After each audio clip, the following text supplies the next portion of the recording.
Alrighty, well, good morning, good evening, good afternoon, and good day. Welcome to the CES Letters. My name is Easton Hartzell. I'm the host, and I'm here joined with my good friend and brother, Stephen Murphy. Stephen, how are you?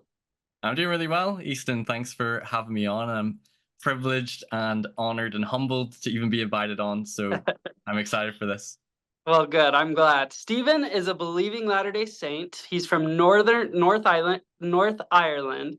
He's the podcast host of Mormonism with the Murph, which talks a lot about different aspects of the church. He interviews a lot of impressive people, and it's a great podcast that you all should listen to.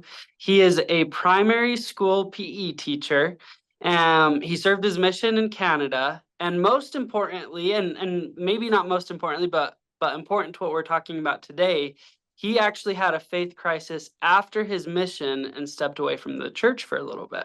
And so today in CES Letters, we're going to be talking a little bit about his journey in stepping away from the church and coming back, and his deep dives and study into the church, and what is important, what's not, all of that good stuff. And we really feel he is a good example, kind of a good model of what thinking slow looks like. And so that's all of the stuff we're going to talk about is thinking slow, diving deep. And Stephen, is there anything else you want to add to your bio? No, I think that's a pretty good summary. So we can dive into whatever you want to talk about, my story and sort of my faith journey as I've been trying to figure some things out as I've been going along, being exposed to criticisms and challenges and trying to navigate that with faith and spiritual experiences. So I'm happy to dive in. Cool. Well, without further ado, I present to you a faith journey with Stephen Murphy. Stephen, as we get started, I always like to ask this question just as kind of a fun icebreaker so people can get to know you a little bit better. What's something about you that nobody else knows or very few other people know? Something fun or interesting or embarrassing or anything like that? Oh boy, I should have known I was going to get this question because I've watched a few of your interviews. Uh, well, there's one story, and it kind of makes you look a little bit bad because there's certain roles that you have as a missionary. And now I do feel, as you said, I served in Canada. I did feel like I was a good, hardworking missionary, and I did try to keep the rules. Of course, no missionary is perfect. And in the UK, I never really shot a gun, except for whenever I was really young. My dad took me target shooting. So it was Hmm. the last day of my mission, and the next day we were going to go, to the temple and go to the mission home, that sort of thing. So we are having dinner with the family, and I talked about how I always wanted to see a grizzly bear because I was Oh, serving in Alberta, Canada, and there was grizzlies all around. Apparently, but I never saw one. So the member, he was like, "Right, I'm going to take you out. And we're going to find a grizzly bear." So we went down these different forest trails, and then we were kind of like hiking, trying to find a bear. We never found one. But then he was like, "I have a shotgun. Do you want to shoot it?" And I was like, well, I was like, technically, we're not meant to as missionaries." But then my companion was like, "What are they going to do? Send you home?" I was like, "That's true." So he had like a plastic water bottle as the target. So I was holding the shotgun. And I didn't even know if I'm holding it properly or what. And uh-huh. I hit it on the first shot. It felt Wow. so good, just exploded. So it was Very pretty impressive. fun. So I didn't see a grizzly bear, but I did get to shoot something. So that was fun. That's a great answer. I mean, 2 years of obedience can give you 1 day of disobedience. I think that's okay. Oh, totally. It felt so good. And I'm sure I probably told a few people about it when I got home, but I've not thought about that story in a while. But it was That's pretty a fun. good It one. was a fun night. Have you been shooting since? Is your record still good? No, in the UK, it is very hard to get a gun license. Right. Uh-huh. So no, I've not So, shot since, but so I you still have dream about it. nearly a 100% shooting record. That's pretty impressive. Oh yes. Although the Um, second and the third shot completely missed, so I think it was beginner's luck, a complete fluke. you don't need to tell anybody that part. Yeah. Hey, so Stephen, I kind of just want to dive right into your story. We were talking a little bit beforehand, and you were born and raised a member, and you went and served a mission. You get home from your mission, and let's start the story from there. What happens? Why do you start having a bit of a faith crisis? What questions do you have, and how do you get to the point where you're stepping away from the church? Right, good question. So, like whenever I came home from my mission, I did feel like I had a really strong testimony. I felt like Mhm. I'd had spiritual experiences both in my youth and on my mission. And I came home with really strong zeal and felt like I absolutely knew the church and the gospel was true. And there weren't really any doubts. Like, yeah, I'd maybe come across some criticisms or antagonistic people. It was mainly sort of like Bible bashing with evangelicals, but there was Right. nothing that rattled my testimony. And I think I did have very much black and white, some very fundamentalist, literalistic views when it came to like scripture and prophets, and would have viewed, the earth is 6,000 years old and believe in evolution. So we're more like Bruce R. McConkie, Joseph Fielding Smith kind of Mormonism, Right. very, very black and white thinking. But anyway, I had a family member who had left the church and had issues. And being a return missionary, I wanted to help this individual with their concerns and try to resolve them, and honestly try to bring them back to the church if I could. And I Mm. felt like, I'd served a mission. I felt like I was quite sound when it came to doctrine and the scriptures. And, they started sharing me some issues in church history, things with Joseph Smith using a seer stone in the translation of the Book of Mormon, or Joseph Smith's polygamy. She then showed me some podcasts by critics like Sandra Tanner or Grant Palmer, and just exposed to a lot of issues or controversies that I hadn't really heard about before. Like, I knew there was different First Vision accounts, but I hadn't read them and I wasn't aware of the controversies or the differences. I'd heard of a seer stone, but it came from a critical person on my mission, so I didn't know about that.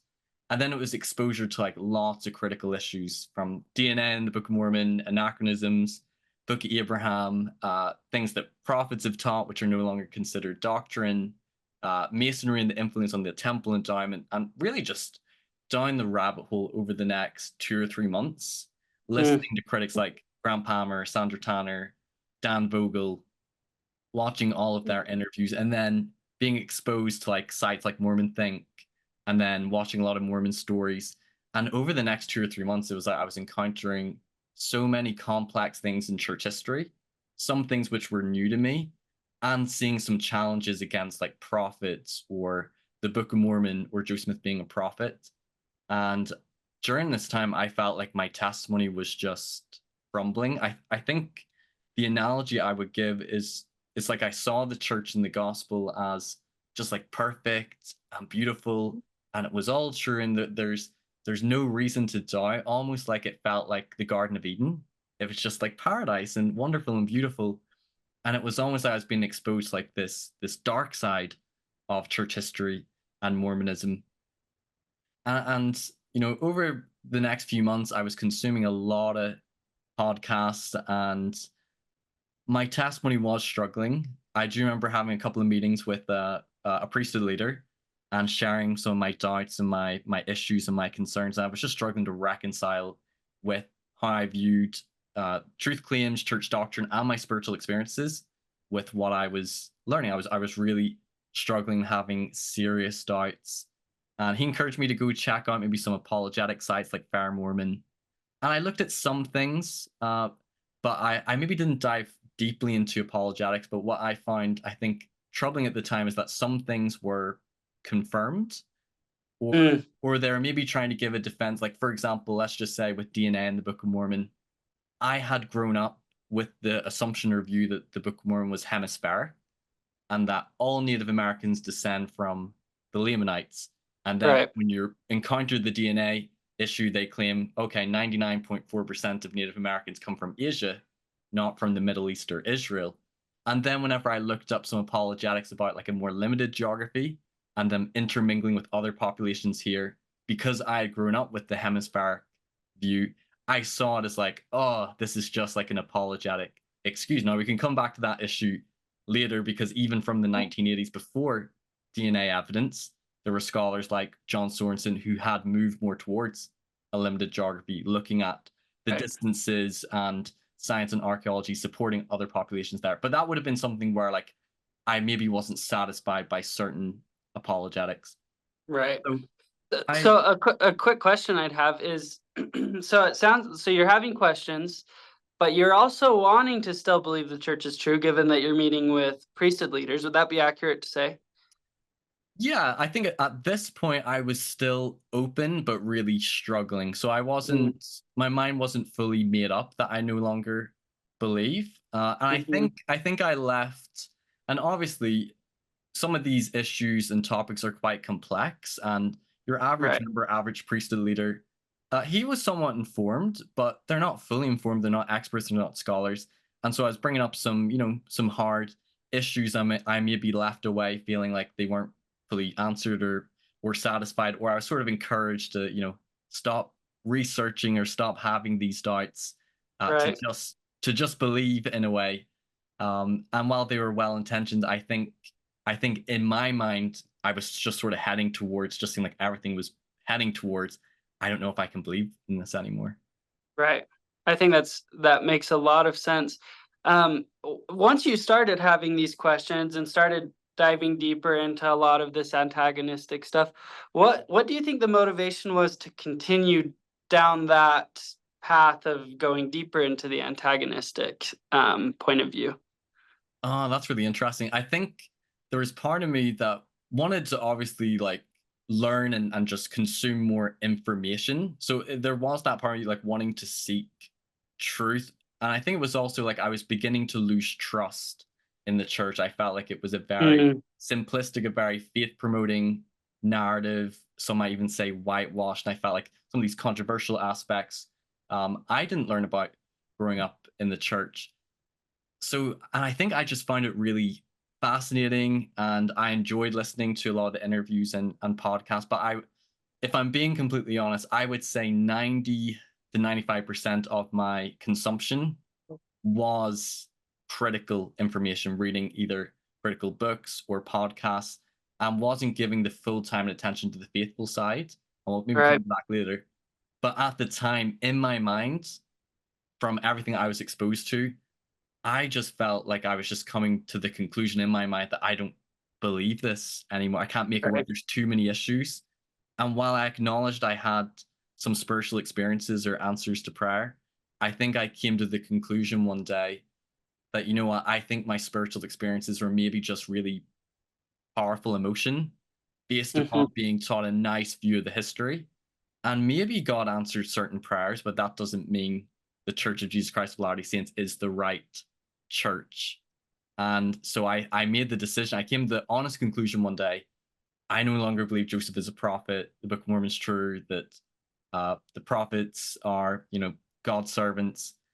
And I decided, like, if I don't believe in those truth claims, I can't, for me, stay in the church. So, and I was currently serving as ward mission leader and young men's president. So there's a lot of pressure. And I Right. really loved the young men I was serving with.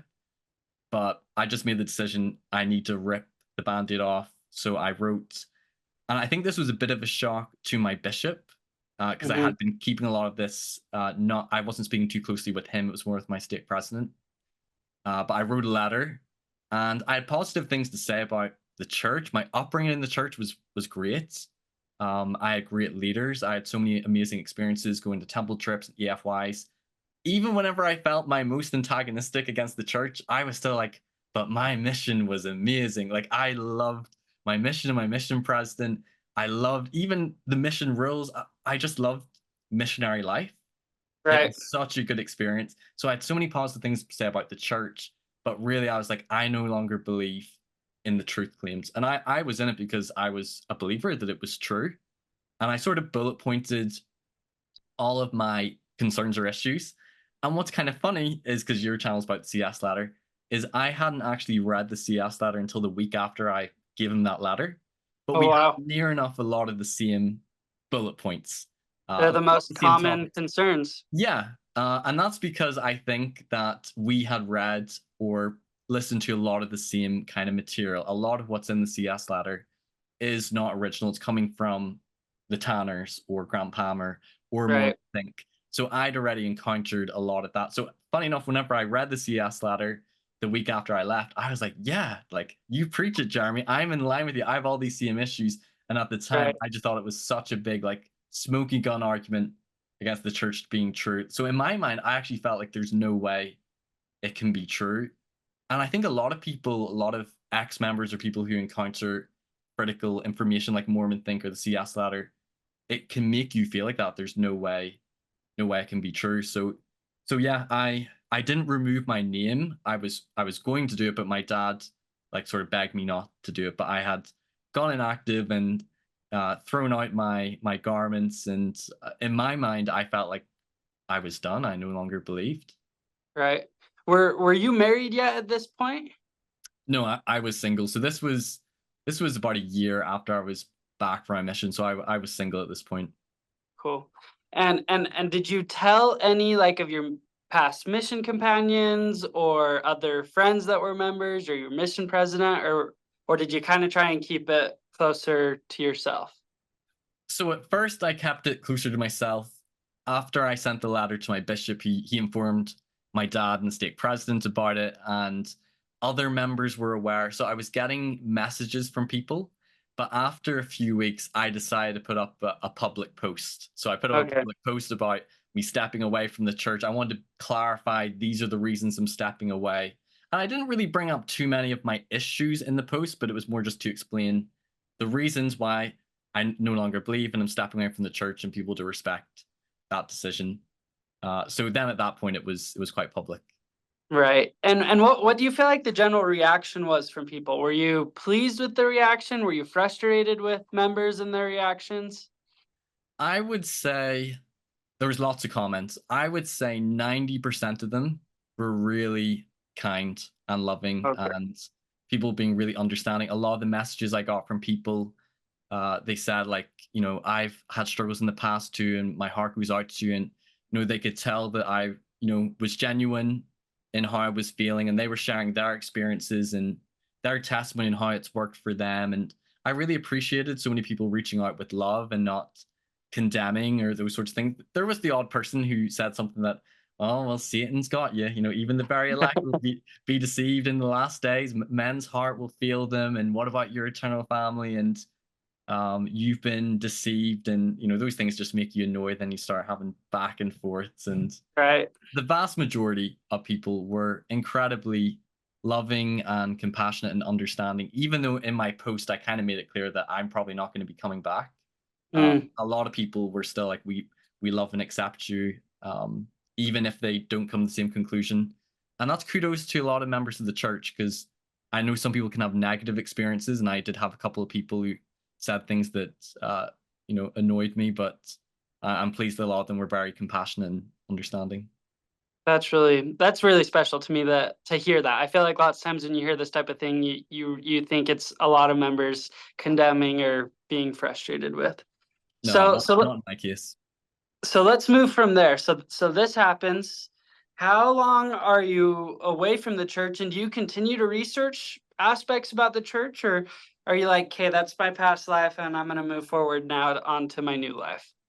Yeah, so it was about a year. So the first few months, even though I had lost faith in Joseph Smith and in the Book of Mormon, I think one good thing was that I still held to a belief in God and in Yeah. Jesus Christ, because some of my spiritual experiences, I still didn't feel the need to deny or throw them out. And also, I was heavily influenced by some of the critics I was listening to, like Sandra Tanner or Grant Palmer, or people like Sean McCready, are also Christians. I was also listening to a lot of evangelical Christian Mm, channels as well. So I decided that I'm going to read the New Testament for myself, and I'm going to go to different Christian churches and still believe in Jesus. So I still, although I was very skeptical of spiritual experiences because I'd reinterpreted some of mine, I still believed in God and was still open and wanted to have sort of a conversion, born again experience in Christianity, because I still believed in Jesus. And I guess, like, long story short, after a period of months, I had a nice experience reading through the New Testament, and some of the churches I was going to, like, the people were really nice. Some of the ministers were really nice. I had good conversations with them, and I think I struggled with certain Christian doctrines, like the Trinity, for example. I read a book on it and I sort of began to understand it better. But I think I would never have come to the conclusion of the Trinity from reading the Bible, right. believing in three persons but one being, that they're all the same substance, Mhm. omnipresent. And I definitely find our our theology, our view of the Godhead made more sense, distinct persons and distinct beings. I think I also struggled with heaven and hell. Christians Mm. believing that those who don't believe in Jesus Christ will be going to an eternal hell, but also some of the rhetoric that Mormons, we worship a false Jesus or a different Jesus, it's the wrong Jesus. And about a few months after I came home from a mission, my mother had passed away, which was very tragic and devastating. But she was a true disciple, like a true saint. Like she didn't just talk about the gospel; she lived it. Like I don't Right. think there's a day that went by that I didn't see her reading her scriptures. Like she had such faith. Like she was so Christ-like. And for them to imply that your mom's in hell, like it's not even that that's upsetting, and I wouldn't want to believe it. I just knew if there's an afterlife, if there's a heaven, she's there. Like I've no doubt Right. about it. And as I compared it with Our Latter-day Saint Plan of Salvation, I was like, still don't like Joseph Smith, but I was like, Kingdoms of Glory is a lot more just and merciful than heaven and hell, and us believing in the gospel being preached to those in the spirit world, those who die without hearing it as well, is a much more merciful view as well. Right. And not all Christians believe in this. Some Christians believe in predestination. Church I was attending, Presbyterian, they believe that God's already pre-chosen or predestined not just all the good and evil that happens in the world, but who's saved and who's not saved. And Right. I think over time I began to feel a bit disillusioned with some Christian doctrines, but then also exploring biblical scholarship and some criticisms leveled against the Bible, and then realizing that, oh boy, you Christians, you have a bit of a double standard here. Like you point out the issues or contradictions with Mormonism, but there's some with the Bible as well. Right. Differences in the gospel accounts or the resurrection accounts, who appears at the tomb, or that there's two different creation accounts or flood accounts. And I didn't go into believing in the Bible because as Latter-day Saints we believe it as far as it's translated correctly, or that there's been scribal errors, so it's not perfect. But a lot of Christians view it as like infallible, inerrant, completely Right. unified. But I think as I was beginning to see some issues with the Bible that someone could raise, I think I was almost beginning to question like like how do I really know that, for example, like the authors of the Gospels are inspired or reliable? How do I really know that Paul had his vision? Why am I super dismissive of the witnesses of the gold plates or the witnesses of Jesus any more credible? And I began at this point to almost go maybe more agnostic and questioning religion and Mm. spiritual experiences, because in a way, some of the experiences I had in in Mormonism, I almost felt a little bit like, did you mislead me, God? And I wanted Mhm. to have that born again experience. And I said the born again prayer, and I was open, but I just never had this big spiritual conversion experience. So I began, I think, to become a bit disillusioned with Christianity. And all these things I think are overlapping around the same time. So it's not like a fixed timeline. Right. But around this time, I was having conversations with my dad, and we'd always go back and forth over different issues. And I always felt like I would beat him intellectually in our debates and discussions. I would just regurgitate a lot of the CS letter arguments, and I felt like he had Weasley apologetics. Uh, but he would keep sending me stuff, and I remember he sent me. It was quite interesting. It was a presentation comparing our temple endowment to some ancient temple rituals. Oh. Initially was like very dismissive. I was like, "Dad, this is just apologetic mumbo jumbo. I don't want to listen to this. I already know it's all not true." And then I think I recognized that I'm not being very open minded. I was Right. open minded enough to question the church in the first place and to look at criticisms. I should look at some faithful apologetics as well. I should be open to it. So I watched it, and it wasn't proof. It didn't restore my faith, but I could see some of the parallels, just as there's undeniable parallels between Masonic ritual and our temple endowment. There's some similarities. I could see some, and it caused me to be like, huh, this is new. So I was looking at some similarities, connections to like priestly initiations, coronation ceremonies, ancient Egyptian temple rituals, some early Christian rites as well, and some Gnostic texts. And there were some Mm. interesting similarities to our temple endowment. I was listening to different fair conferences on that. Matthew Brown did some good work, and I then came across a YouTube channel called LDS Truth Claims by Brett McDonald. I don't know if you've heard of it. It's not Right. super Yeah, I well have. known. There's like this lecture series. He does like 35 episodes. So then I was like, okay, I'm gonna watch some of this. And he was presenting some like positive arguments or evidence in favor. So for example, like the witnesses of the gold plates. I'd only ever read the official testimony at the start of the Book of Mormon for the three and the eight witnesses. And then whenever I read like Grant Palmer's book or Mormon Think or the CES letter, they presented a few second or third hand statements like, I saw it in vision or with the eye of faith, spiritual eyes. Martin Harris saw Jesus in the form of a deer. So they're not credible, right? So I Okay. interpreted the official testimony in light of those other statements. Like, oh, they didn't really actually see the angel in the plate if you look at these other statements. But then he went through and showed a lot more of their first and second hand statements where they're actually very adamant and reaffirmed again and again that they know they saw the angel and the plates, they saw with their eyes, heard with their ears. So to them, it wasn't spiritual eyes or a hallucination or just in their mind. It was real to them. And I think I realized like, oh crap, like didn't mean it was true, but it I realized that critics were sort of omitting a lot of those statements and kind of cherry picking a few second or third Right. hand ones. And I didn't feel like it was being transparent. And there's a lot of Mm. criticisms about the church not being fully transparent in its history in the past.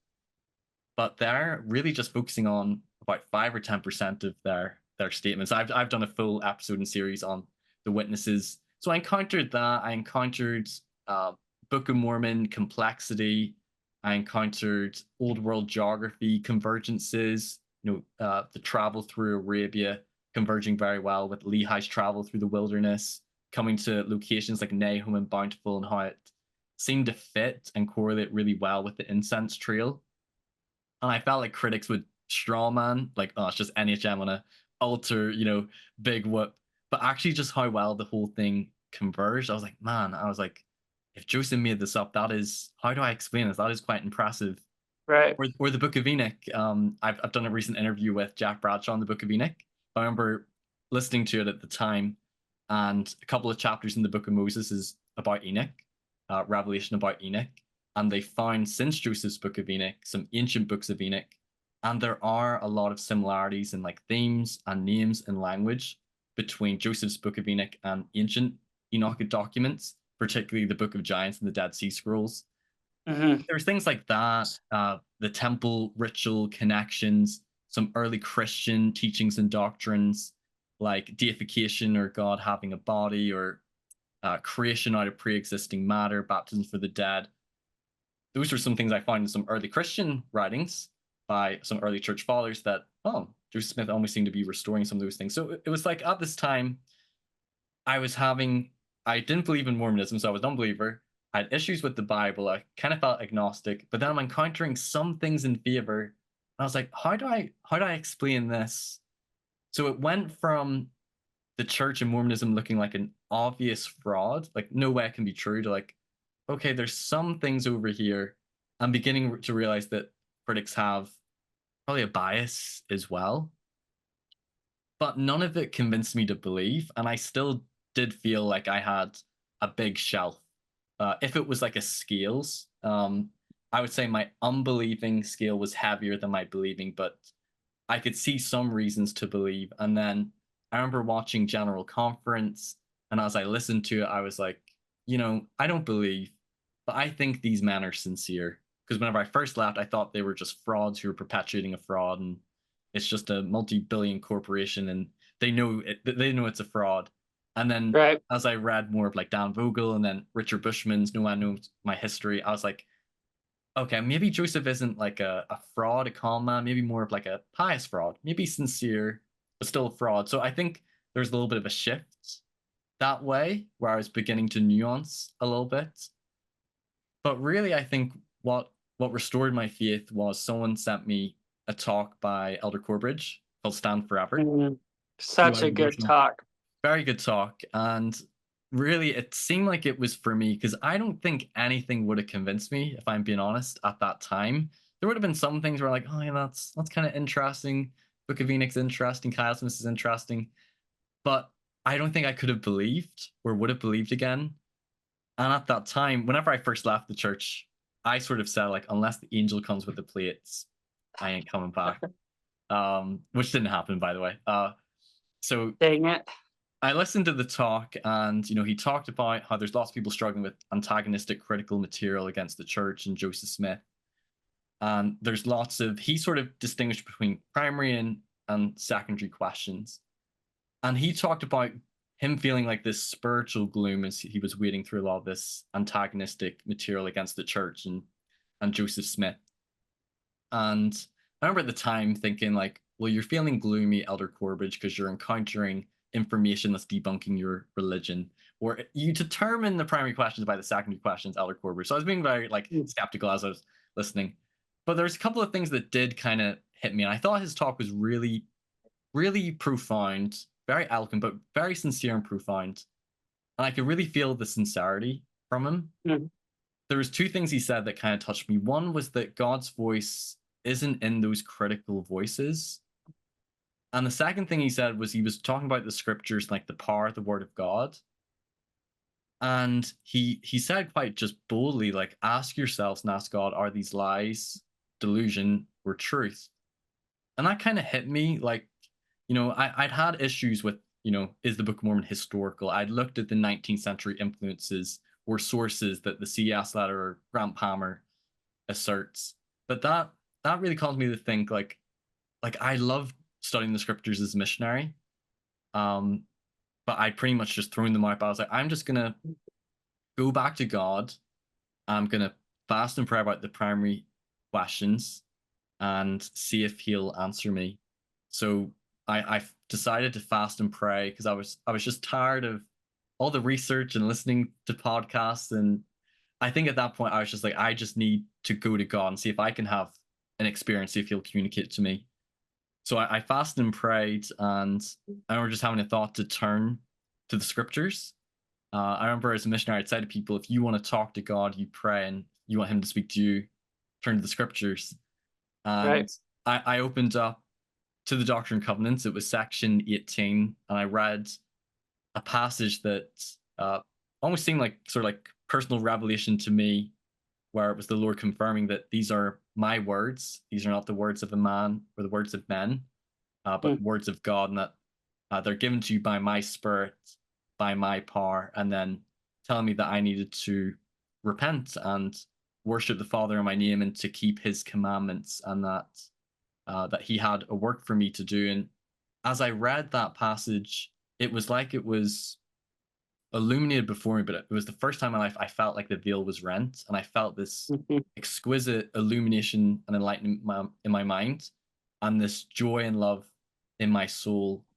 It was so powerful and so intense in that moment, and it felt like it was as if it was God speaking and giving that witness to me. But hours later, as the feelings went away, I was still a skeptic. So I was like, hold on. I was like, no, I don't believe this. I just happened to turn to the scriptures and had an emotional experience, and that wasn't really God. But then it really did feel like if that wasn't a spiritual experience, I don't know what would be. Mm. Decided to pray about it again, seeking a spiritual confirmation to know, God, was that really you speaking to me? Was that really your spirits? Or was this just a coincidence or elevation emotion? I was like, I don't want to make the wrong decision. If it's true, I need to know if this was you speaking to me. And then I turned to section 6 of the Doctrine and Covenants, just randomly reading. And I think I can nearly recite this from memory. This was given to Oliver Cowdery, but it said, the Lord saying to him, blessed art thou for what thou hast done, for thou hast inquired of me. And as often as thou hast inquired, thou hast received instruction of my spirit. If it had not been so, you would not be at the place where you are at this time. Behold, thou knowest thou hast inquired of me, and I did enlighten thy mind. And I tell thee these things that thou mayest know thou hast been enlightened by the Spirit of truth. And then it goes on to say, what have I not spoken peace to your mind concerning the matter? What greater witness can you have than from God? And those words just seemed so direct, so revelatory, like it was God communicating to me and confirming that I had been enlightened by the Spirit. You've inquired of me. I've received instruction of His Spirit. What greater witness can I have than from God?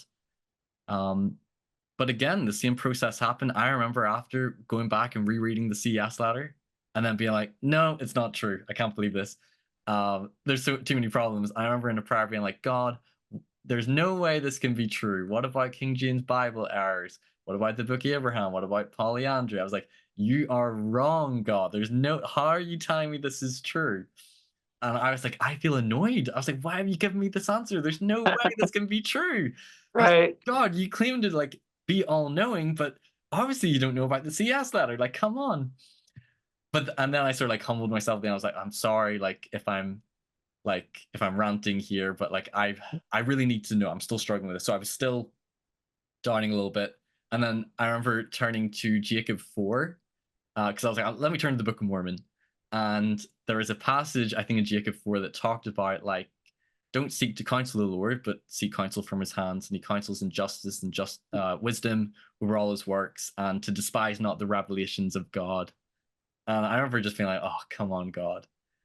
And after a period, I felt like I had numerous spiritual confirmations at this time. I'd be praying about it or I'd listen to a talk. And I felt like this pull and this call that not only did I feel like I received personal revelation and an answer from God that Joseph was a prophet and that these are his words, but to return back to the church. And ultimately, like, I could still have chosen to be a skeptic and dismiss these experiences because they weren't 100% proof. They still required some faith, but they were stronger. I think I needed strong spiritual experiences to combat the doubt. So I kind of lost faith in like, oh, a nice feeling. But faith was still required. And I remember asking myself, do I believe that this was God talking to me or just coincidence? I kind of had to weigh it up. And I was like, if I had to bet my money or my life on it, I think I'm more persuaded, but I think this might have been God speaking to me. And if there is a God, then I had to trust this is him speaking to me. And it felt like the right decision. I felt in my heart and in my mind at that time, my faith had been restored again. There were still issues and certain paradigms I had to figure out, but I made the decision that I'm going to return back to the church. I'm going to press forward in faith because I felt like I don't know how to deny these things. So I wrote my stake president telling him all the things that transpired. There's a lot more to, there's many other spiritual experiences I had, but that I need to return to the church. So yeah, I came back, and that was summer 2019 to the church. And like, it was a wrestle as well. Say it was hard coming back because I put up a public post, and Right. because I still had some issues, and I was almost like, oh no, like what am I felt like I was more enlightened. Like I found the truth. They're all blind sheep. I pretty much give all my reasons, like, oh my gosh, I'm back here again. Right. Meeting some of the people that I'd quarreled with. But in a way, it kind of felt like coming back to my spiritual home, like the Hmm. prodigal son returning it. People welcome me back with loving arms. But there was a wrestle. I remember as I was driving to church, I was like, no, I'm not going. I drove back, and I was like, no, you gotta go. I was like, oh damn it, let's go. And it was hard because I some people say that you just want to return to the church because you missed it and you couldn't live without it. And secretly you just were dying to go back. And Right. sure, I was maybe struggling with like not having a set worldview and maybe struggling with my beliefs, but really I didn't want to go back, but I felt kind of compelled by these revelations to act upon them. Hmm. Um, and obviously, it's faith whether or not you believe they're real experiences, and I've chosen to believe they were. And I don't share them to convince any others, but those were the reasons I came back. That's really cool. So a question I'd have is you said that you had a lot of experiences before this, like while you were on your mission or even before your mission, and that once you started having these doubts that you discounted those experiences. Now that you've come back, you've been back, what, 5 years? Do you Mm. still discount those experiences, now that you kind of have this simplicity on the other side of complexity, or do you believe in those experiences once again? I believe in them. Yeah, I believe in the experience I had at age 14 when I first prayed about the Book of Mormon and sort of experienced the burning in the bosom, and times where I felt Christ's love and atonement, or times as a missionary where you saw a mini miracle, and I still believe in those experiences. I feel like they're all kind of interconnected in a Right. way. Um, so yeah, I think I struggle with some of those even as an unbeliever, and I think very much you can feel like there's this choice between my spiritual experiences and the facts and the evidence, and you feel you got to choose one or the other. And so since then, it's been this process of like I've had these spiritual experiences, so I believe I have faith, but there is still some unbelief where I still have some questions or doubts, or how do I reconcile the spiritual and the intellectual? And I think that's been more the process since being back. I would love to say that and this has been a bit of a struggle, but I felt like I had some very profound spiritual experiences during that time, like that 1 month around June, July 2019. And then since then, I've had the odd spiritual experience or wee confirmation or moments of inspiration. Um, but nothing really is as direct as it seemed back then. And sometimes it can cause you almost like, did that really happen? Did those experiences happen? And while I believe you can have the spirit with you and have the companionship of the Holy Ghost and moments of inspiration, I think those strong spiritual experiences or revelations are less frequent than common. And sometimes you have to rely on them in seasons of doubt or in seasons where you feel like you don't feel connected with God and you're struggling. And I think for me, they've been the real rock. They're the primary reason why I came back and what's I think kept me whenever I've had struggles. That's powerful. To me, your story is a really good blueprint of what Bruce C. Haven, Elder Hafen, he talks about how when we are young, when we're naive, when we're slightly ignorant to the truth, that's simplicity. But then we come across something, and that's complexity. And the hard thing is, do you decide to stay in that complexity or leave because of that complexity? Or do you overcome that complexity by study, by faith, by prayer, by those experiences, by a deep dive into the historical accounts and figuring out what is true and what is not, getting to the other side of complexity, which is simplicity again. I personally like to call that sacred simplicity because Mm. you're new, you're slightly raised above that. And so my question to you, given all of this, given your experience, what would your recommendation be to those who are struggling, who are in that complexity moment? They don't know what to do. Is the church true? Is it not? What would your explanation be, or what would your recommendation be to them in that state of life right now? Yeah, that's a really good question. I like that analogy as well by Bruce C. Hafen. There was another analogy which was given by Gerald Halverson. I Mm, think he's a BYU professor. It was at what do you call that channel? Faith Matters. Faith Matters was yeah. a conference there, Uh-huh. and Garden Fall Atonements. So we talked about before how I felt like my faith, my testimony and understanding of the gospel and the church and church history and prophets was kind of like the Garden of Eden. And then the exposure to antagonistic information was like partaking of the forbidden fruit. Don't look at anything critical, anything anti-Mormon. And then you're exposed to kind of like the good and the bad. And then you fall from the Garden of Eden. And it's like you can't go back to the Garden of Eden. Like Mhm. Adam and Eve, they're gone from the Garden of Eden. They fall, they're in the lone and dreary world. And that's kind of how it feels like when you're exposed to this. It's almost like you can't go back to where you were. And for some, they fall away from the church, they fall away from belief in God. But when it comes to the creation, like we weren't intended to stay in the Garden of Eden. And that after the fall, we believe in an atonement, in a reconciliation, not to reconcile us back to the Garden of Eden, but back to the presence of God, and that it's similar to our faith journeys that we can have a more deepened, a more nuanced, a more informed faith, a more challenged faith, one that is exposed to the complexities as well. But in some ways, I feel like my testimony, like I felt like, man, I absolutely knew it was true. There was 100% certainty, no doubts. And I wish I could go back to that as a missionary. But Right. really, my testimony crashed very quickly as soon as I was exposed to criticisms. Whereas now it's a more fortified faith. it's experienced a lot of criticism and challenge as well.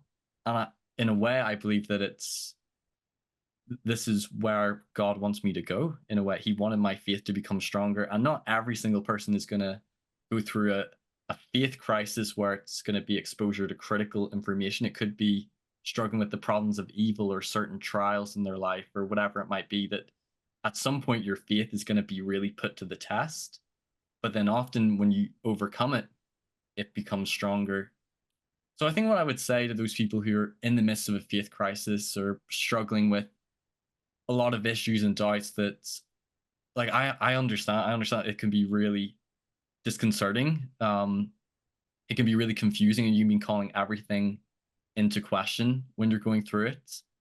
I think a few things I would say.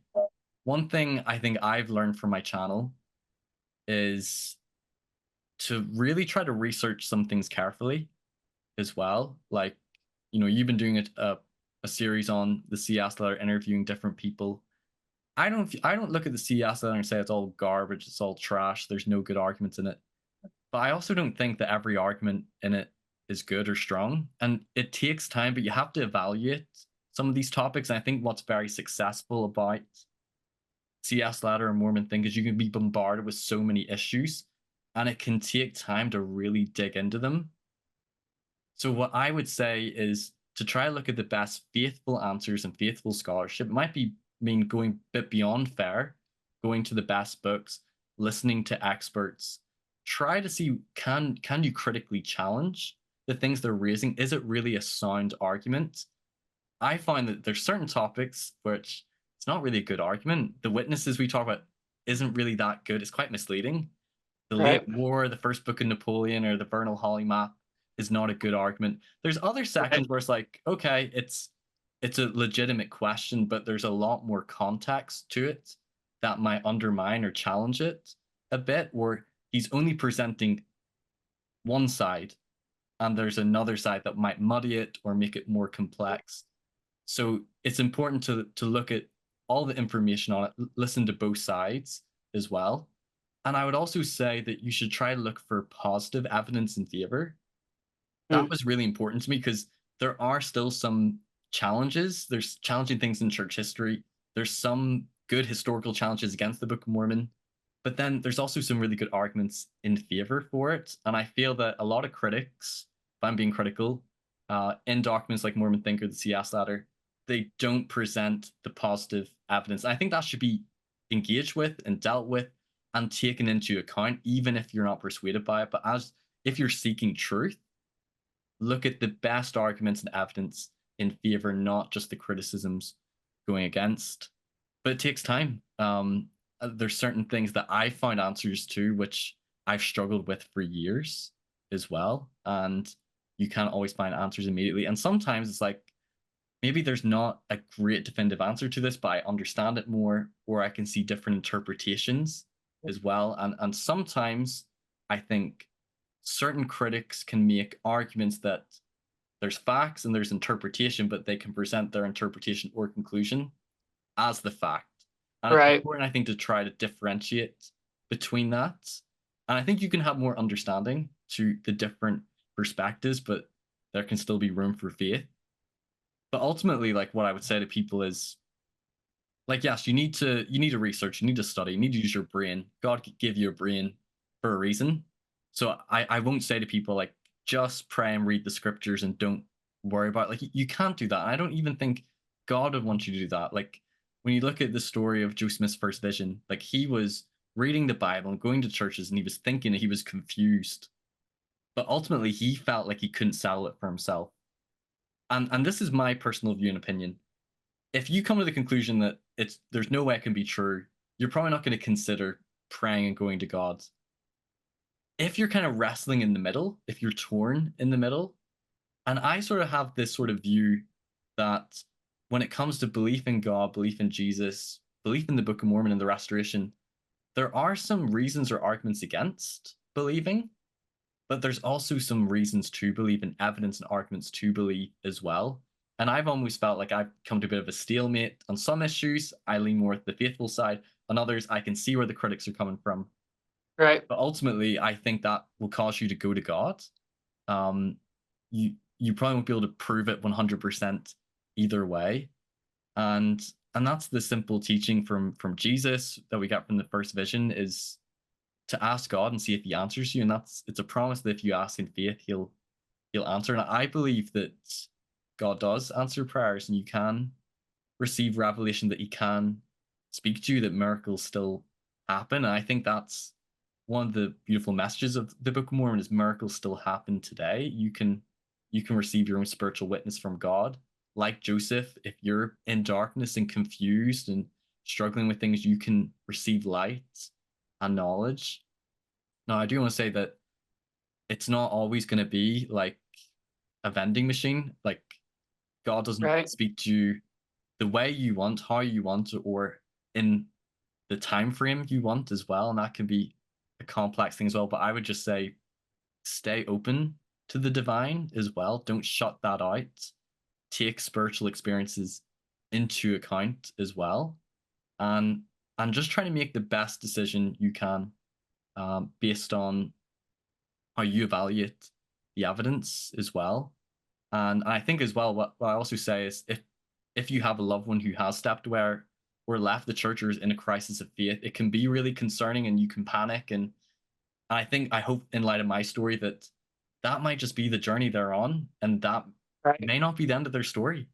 And just continue to pray for them, love them, be an example to them, share your light as well, and who knows what could happen to them. So I think that's what I'd say. I love that answer. And I love that you bring it to the first vision. The first vision, the Book of Mormon, the Doctrine and Covenants, the church itself teaches us that God is a God that when we seek learning by study and by faith, dive as deep into the sources, into the best books, into the primary sources, and then we bring in the faith and the prayer and the scriptures and the whatever it may be, include God in that, that he really does answer our questions, that he appears to 14-year-old boys who are struggling with whether or not they're going to go to hell. And he will answer us, but it won't always be in the exact way that we want it to. Joseph Smith, it was his first out loud prayer. He says, I am almost certain he was not expecting God the Father and Jesus Christ to appear to him in that sacred grove. But for him, in that moment of his life, that's what he needed, and that's how he came. For me, that has not quite yet happened to me yet. Do I want it to? Absolutely. But he has come to me in other ways, just as I know he's come to you in different ways than how he's come to me. And so expect miracles, expect answers, but don't expect them in the way that you necessarily want them to come. Yeah, pray and seek for revelation, but I've learned that you can't demand a sure sign that God Right. wants to answer you in His way. And I think one last plug I would make, and you should bring this guy on. Do you know Austin Five, who wrote the Light and Truth Ladder? Oh, yeah, yeah, yeah. Uh-huh. Yeah. It's what I would say is, I feel like the CS Ladder was very much, probably that kind of summarizes where I was 5 or 6 years ago in my faith journey.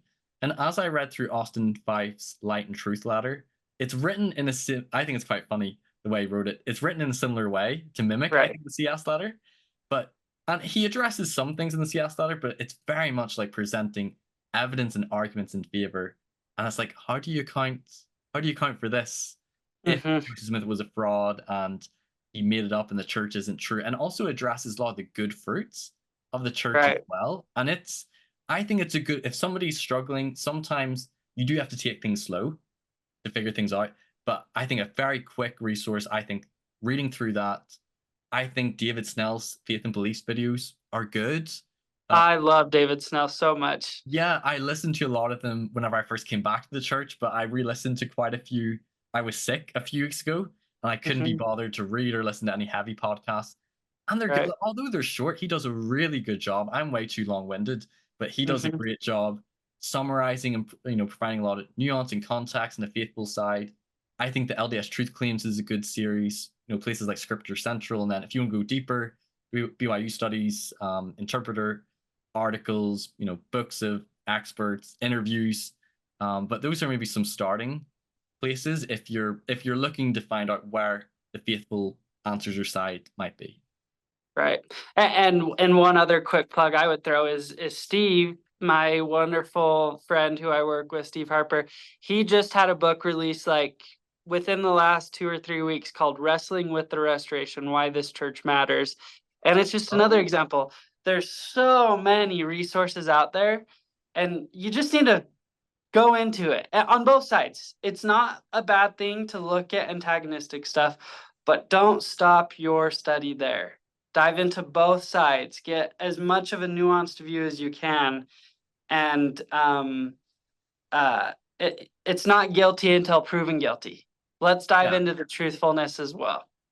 I'm totally with you there. And to quote a critic and historian I had on my channel, Dan Vogel said that there's some people who say don't listen to apologists. And I was impressed. He said this to me that you should listen to them, listen to what they have to say. Sometimes I learn from them, they correct me. So if you're going to look at the critical side, like you said, you should try to look at the faithful side as well. If you're seeking truth and understanding, I'm totally with you there. That's cool. Stephen, is there anything else that you want to add before we conclude?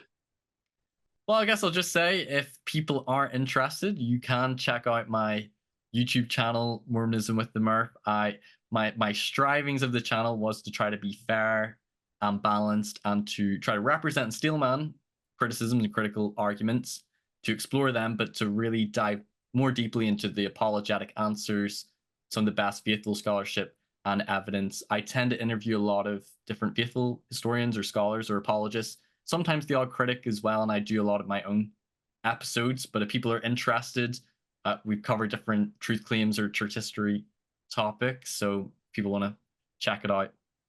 Please do. Please go check it out. It's a wonderful podcast. You have incredible guests on. I've seen a couple of your episodes, and every time I've been very impressed.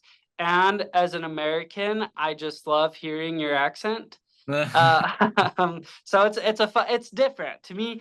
To me, one of the things about the church is a lot of those publishing content online are Americans, and they're from Utah in particular. So to me, it's refreshing having somebody who is not a Utah Mormon who is the same as every Utah Mormon. It's fun having the different perspective as somebody from outside of the United States. And it's been really surreal to connect with so many people as well, because for the longest time, like as I've been struggling with my own faith challenges, you're very much just on your own and not Right. Oh, wow. connecting with so many people. And it's been so cool to meet people that you would have read their books or listened to them on podcasts, and just connecting with people. It's been great as well. I also just want to say that I've listened to quite a few of your episodes, not every single one, but I think it's great what you're doing as well. I think it's good that you're bringing on experts as well, doing sort of similar work to me and trying to address the things in the CES letter. And I think it's good as well. So I'll encourage people on my channel to go check out this channel. Well, thank you. We're all in this together. It's all to bring to pass the work of God. Exactly. Well, Stephen, thank you so much, my friends. As always, we're grateful for those of you who listened today. We ask you to share this with your friends, your families, the truth seekers in your life, and do all the things you know you should. Remember who you are and what you stand for. Thank you so much, and we'll talk to you guys next time.